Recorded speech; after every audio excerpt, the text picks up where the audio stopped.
कल्याणचा पेच सुटला होता, पण ठाणे आणि नाशिक कुणाकडे जाणार, कुणाला तिकीट मिळणार यावर शिक्कामोर्तब काही होत नव्हतं। अखेर कधी होणार असं म्हणता म्हणता शिंदेंच्या सेनेनं लेट पण थेट या जागांवर उमेदवारांची नावांची घोषणा केली आहे। आता या उमेदवारांच्या प्रचाराचा आवाज घुमणार आहे, मात्र या आवाजात पत्ता कट झालेल्यांच्या नाराजीचा सूर उमटणार का याबाबत कुजबूज रंगल्याचं दिसतंय। कारण यातील प्रत्येक ठिकाणी एक जागा आणि अनेक इच्छुक अशी परिस्थिती होती। त्यामुळे पत्ता कट झालेले इच्छुक नेते प्रचारात पूर्ण ताकदीने उतरणार का, या नाराजांची भूमिका काय असेल, याच संदर्भात आपण या व्हिडिओतून जाणून घेऊया।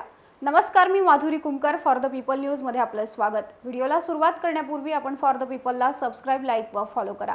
पोस्ट ग्रॅज्युएट डिग्री कोर्सच्या माध्यमातून परिपूर्ण राजकीय नेतृत्व घडवणारं आणि प्राध्यापक राहुल कराड यांच्या संकल्पनेतून साकारलेलं भारतातील पहिलं institute MIT school of government presents जागर लोकशाहीचा। नाशिकच्या जागेवर रोजच्या रोज ट्विस्ट मागून ट्विस्टची रांगच लागली होती।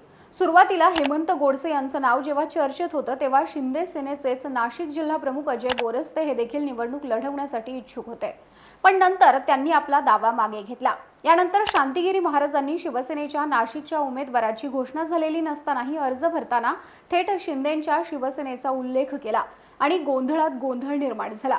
आता हेमंत गोडसेंची उमेदवारी जाहीर झाल्यावरती सुद्धा शांतिगिरी महाराज लढवण्यावर ठाम आहेत। शांतिगिरी महाराजांच्या भूमिकेची नाशिकसह महाराष्ट्रभर चर्चा रंगलेली असतानाच नाशिकच्या उमेदवारीबाबत दुसरा ट्विस्ट निर्माण झाला, तो छगन भुजबळ यांच्यामुळे। उमेदवारी जाहीर होत नसल्याने आपण निवडणुकीच्या रिंगणातून माघार घेत असल्याचं भुजबळांनी सांगितलं आणि ते नाराज असल्याची चर्चा रंगली।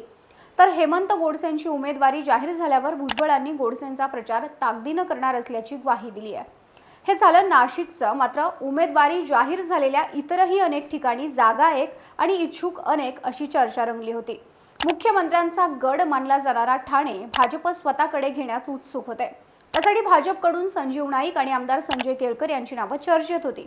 तर एकनाथ शिंदे यांच्याकडून नरेश म्हस्के, प्रताप सरनाईक, मीनाक्षी शिंदे आणि रवींद्र फाटक यांची नावं चर्चेत होती। एकनाथ शिंदे यांच्या प्रयत्नांमुळे ठाण्याची जागा सेनेला मिळाली, तर अनपेक्षितपणे नरेश म्हस्के यांना उमेदवारी जाहीर करण्यात आली। यामुळे इतर 3 नावांचा पत्ता कट झालाय। इच्छुकही नाराज असल्याच्या चर्चा आहेत। सैन्य आणि क्रीडा क्षेत्रात करिअर करायचे, नेताजी सुभाषचंद्र बोस सैनिकी निवासी शाळा पुणे। ॲडमिशनसाठी संपर्क 960 781 1662।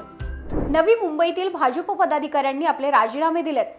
64 माजी नगरसेवक आणि काही पदाधिकाऱ्यांनी राजीनामा देत आम्ही शिवसेनेला मतदान करणार नाही अशी भूमिका घेतली आहे। त्यामुळे आता सेनेतील 3 इच्छुक आणि भाजपमधील 2 इच्छुक नेते नरेश म्हस्के यांना कशा प्रकारे मदत करतात हे पाहावं लागेल। उत्तर पश्चिम मुंबई लोकसभा मतदारसंघामध्ये रवींद्र वायकर यांना तिकीट जाहीर करण्यात आलं। त्या ठिकाणी सिद्धेश कदम, संजय निरुपम, गजानन कीर्तिकर यांच्या नावाची चर्चा होती।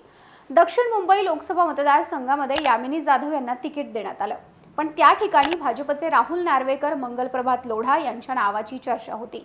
भाजपने केलेल्या अंतर्गत सर्वेक्षणाचा दाखला प्रमाण मानून मुख्यमंत्री एकनाथ शिंदे यांना विदर्भातील रामटेक, यवतमाळ आणि हिंगोली मतदारसंघातील उमेदवार बदलावे लागले होते।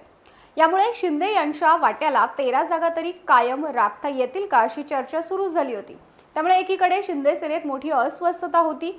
अंतर्गत सर्वेक्षणाचा दाखला देऊन कृपाल तुबाने, हेमंत पाटील आणि भावना गवळी यांच्याप्रमाणे आपलंही तिकीट कापलं जाणार अशी भीती निर्माण झाल्यानंतर 13ही खासदार आक्रमक झाले होते। त्यांनी दबावगट निर्माण करत मुख्यमंत्र्यांची भेट घेतली, आम्हाला सर्वांना उमेदवारी मिळालीच पाहिजे असा आग्रही धरला आणि तसं न झाल्यास या खासदारांनी बंडखोरी करण्याचा इशाराही दिलेला होता। पण युती धर्म पाळत नाराज शांत झाले। शिवसेनेतील पक्षफुटीनंतर एकनाथ शिंदे यांच्याकडे 13 खासदार आले। त्यामुळे सर्व 13 या जागा कायम ठेवून आणखी जागा मिळाव्यात असं मुख्यमंत्री एकनाथ शिंदे यांचा प्रयत्न होता। सुरुवातीला भाजपने जागा वाटपाच्या वाटाघाटींमध्ये शिंदे सेनेला अधिक जागा सोडण्यास नकार दिला होता, पण शिंदे यांनी दिल्लीत आपलं वजन वापरून जास्तीत जास्त जागा पदरामध्ये पाडून घेण्याचा प्रयत्न केला आणि 15 जागा घेण्यामध्ये यश मिळवलंय। पण आता हाच प्रश्न उभा राहतो की ज्यांचं तिकीट कापण्यात आलेलं आहे, जे इच्छुक नाराज झालेत, ते त्या उमेदवाराचा प्रचार करणार का? कारण एकदा उमेदवारी जाहीर झाल्यानंतर आपण नाराज असल्याचं सहसा कुणी सांगत नसलं तरी आता उमेदवारी जाहीर झाल्यानंतर पत्ता कट झालेले इच्छुक नेते प्रचारामध्ये पूर्ण ताकदीने उतरतात का हे बघणं महत्त्वाचं आहे। त्यांनी मदत न केल्यास त्याचा फटका रिंगणात उभ्या असलेल्या उमेदवाराला होण्याची शक्यता सुद्धा नाकारता येत नाही. वरवर जरी दिसत असलं की आम्ही प्रचार करू, पण मनातील खंत आणि सल ही मात्र निवडणुकीच्या निकालातून स्पष्ट होऊ शकते. तुम्हाला याविषयी काय वाटतं? तुमचं मत कमेंटमध्ये जरूर कळवा.